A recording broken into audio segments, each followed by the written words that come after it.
Assalamualaikum warahmatullahi wabarakatuh. Yang terhormat Bapak Ari Wibowo selaku pembimbing PKL 3 saya. Pada kesempatan kali ini saya akan menyampaikan materi presentasi utilitas pabrik kelapa sawit PT Lambang Bumi Perkasa.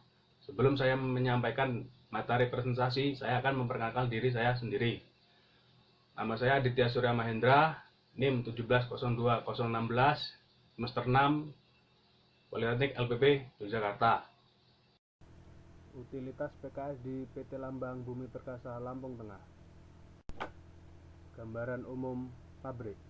PT Lambang Bumi Perkasa merupakan perusahaan industri dalam negeri yang bergerak dalam bidang industri pengolahan minyak kelapa sawit atau crude palm oil yang berlokasi di Desa Terbangi Ilir, Kecamatan Bandar Mataram, Kabupaten Lampung Tengah, Provinsi Lampung. Dengan kapasitas produksi 30 ton per jam TBS, PT Lambang Bumi Perkasa berdiri pada tanggal 22 Mei 2014 berdasarkan komitmen dan kesamaan visi misi para pemangku kepentingan guna mewujudkan potensi perekonomian yang maksimal di tengah masyarakat. Terbentuk dari gabungan beberapa perusahaan di wilayah Kabupaten Lampung Tengah dan beberapa wilayah kabupaten lainnya di Provinsi Lampung, antara lain PT Lambang Sawit Perkasa, PT Bumi Madu Mandiri, Koperasi Gunung Madu, dan PT 11 Sejahtera Bersama. Letak geografis pabrik. PT Lambang Bumi Perkasa terletak di Jalan Lintas Timur Laut kilometer 255, Desa Terbangi Ilir, Kecamatan Bandar Mataram, Kabupaten Lampung Tengah, Provinsi Lampung. PT Lambang Bumi Perkasa berada di utara pabrik tapioka dan timur pabrik gula Gunung Madu Plantation dan sisi utara pabrik LBP yaitu Sungai Wai Pengubuan. Luas areal pabrik. Luas areal pabrik adalah 20 hektar, mencakup bagian depan terdapat mes karyawan, kantor, pabrik, dan tempat penampungan seperti cangkang, fiber, tangkos, dan bagian belakang kolam limbah. Luas areal kebun. Nama supplier PT Lambang Sawit Perkasa di wilayah Tulambawan dan Kampung Kabupaten Lampung Tengah memiliki luas lahan 998 dan 200 hektar. Nama supplier PT Bumi Madu Mandiri, wilayahnya di unit 8, memiliki luas lahan 700 hektar.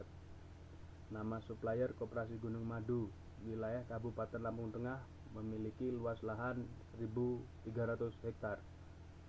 Nama supplier kebun masyarakat di wilayah Kabupaten Lampung Tengah dan Kabupaten Lampung Timur memiliki luas lahan 3.000 hektar.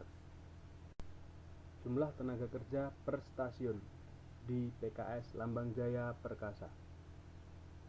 General Manager 1, Manajer Purchasing 1, Manajer Pabrik 1, Kepala Tata Usaha 1, Asisten Manajer 1, Kepala Bagian Wilayah 2, Kepala Bagian Admin dan Keuangan 1, Kepala Bagian Umum 1, Kepala Bagian Processing 1, Kepala Bagian MNI 1, Kepala Bagian Lab 1, Staf Admin Pembelian 1, Staf Admin Keuangan 1, Staf Accounting 1, Krani Produksi 1, Operator Timbangan 2, Personalia 1, Mandor Wilayah 6, Mandor Proses 2, Mandor MNI 2, Operator Processing 31, dan Operator MNI 15. Kinerja produksi pabrik.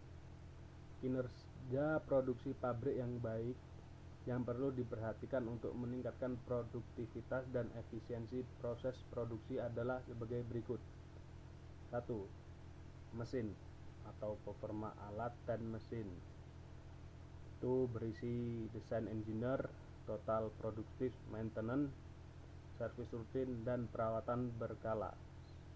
Sedangkan operasional mencakup SDM dan sistem operasional, meliputi kompetensi karyawan, standar operasional prosedur, dan kesejahteraan karyawan. Standar norma operasional pabrik. 1. Mematuhi ketentuan pemerintah pusat. dan pemerintah daerah dalam seluruh aktivitas usaha perusahaan. 2. Mengutamakan dan memakai peralatan K3. 3. Menjalankan alat sesuai kapasitas atau SOP alat itu. 4. Mengutamakan kualitas dalam setiap produk dan jasa yang dijual kepada pelanggan, termasuk di dalamnya pemenuhan standar spesifikasi, ketepatan waktu penyerahan, serta harga yang wajar dengan pelayanan yang optimal. 5. Mengutamakan faktor keselamatan, kapasitas olah, rendemen, jenis, dan mutu produk pabrik. Perusahaan PT Lambang Bumi Perkasa memiliki standar terhadap kualitas olah TBS antara lain kapasitas produksi 45 ton per jam TBS dan rendemen 18,5%. Kapasitas pembangkit uap dan listrik. Peran mesin pembangkit di suatu perindustrian sangatlah penting. PT Lambang Bumi Perkasa menggunakan beberapa mesin untuk membangkitkan uap dan listrik guna mencukupi keperluan pabrik. Adapun mesin-mesin tersebut antara lain mesin boiler maksimal kapasitas 2,1 ton per jam menggunakan bahan bakar cangkang dan fiber 4,5 ton per jam atau 21.000 kalori. Energi utama turbin uap merek Sinco kapasitas 30 MW. Energi cadangan genset solar merek MAN generator Stanford kapasitas 600 kVA. Fungsi water treatment di pabrik. Water treatment berfungsi mengolah air bersih mulai dari air baku berkualitas kurang baik agar memperoleh kualitas air dengan pengolahan standar sesuai keinginan dan siap digunakan sesuai kebutuhan pada pabrik kelapa sawit PT Lambang Bumi Perkasa. Pabrik kelapa sawit membutuhkan air bersih baik untuk proses maupun sebagai air umpan boiler. Pengolahan air pada pabrik kelapa sawit dilakukan untuk memenuhi kualitas air umpan boiler yang dipersyaratkan untuk mencegah terjadinya kerak, korosi, dan deposit pada boiler. Adapun tujuan pemurnian air atau water treatment pada pabrik kelapa sawit adalah sebagai berikut. 1. Menghilangkan zat-zat padat yang tidak terlarut dalam air seperti pasir, tanah, lumpur, dan zat padat terlarut seperti garam, kalsium, magnesium yang dapat membentuk kerak dalam ketel. Menjamin bahwa air yang dipergunakan akan menghasilkan uap yang bersih dan tidak merusak ketel. Memproduksi air yang jernih dan bersih. Mengurangi biaya ketel uap atau boiler. Memperpanjang umur operasional boiler sehingga dapat mengurangi biaya perbaikan. Sumber air pengisi boiler. Air baku yang digunakan pada PKS PT LBP adalah bersumber dari sungai yang kemudian ditampung di sebuah waduk yang secara umum memiliki impurities atau pengotor yang terdiri dari 1. Padatan tersuspensi atau tidak larut, contohnya tanah, lumpur, pasir, dan lain-lain. 2. Padatan terlarut, contoh kalsium, magnesium, natrium, besi, dan lain-lain. 3. Gas terlarut, contohnya oksigen, karbon monoksida, karbon dioksida. Syarat-syarat parameter air pengisi boiler. 1.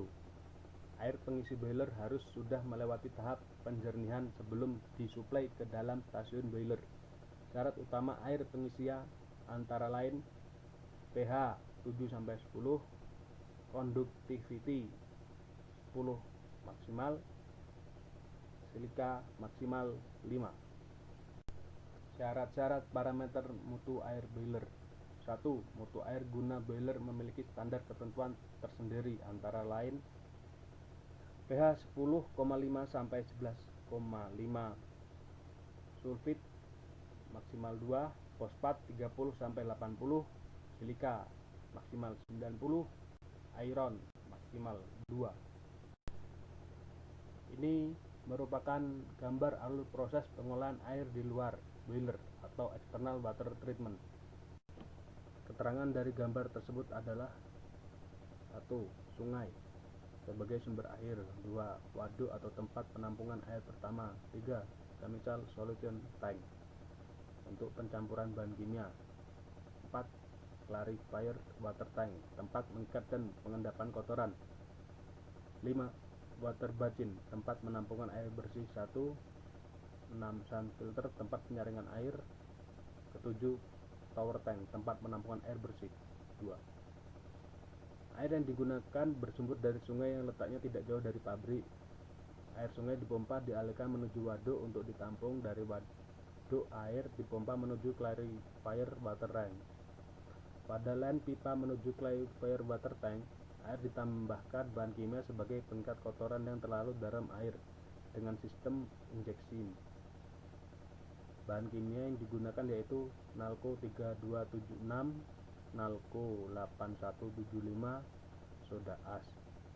Dalam clarifier water tank, kotoran yang terikat akan mengendap dan air bersih masuk ke water basin untuk ditampung. Selanjutnya, air dipompa masuk ke sand filter untuk dilakukan penyaringan dengan menggunakan bahan pasir di dalamnya. Air bersih selanjutnya masuk ke tower tank sebagai penampungan air bersih terakhir. Ini merupakan gambar alur proses pengolahan air di dalam boiler atau internal water treatment. Keterangan dari gambar tersebut adalah 1.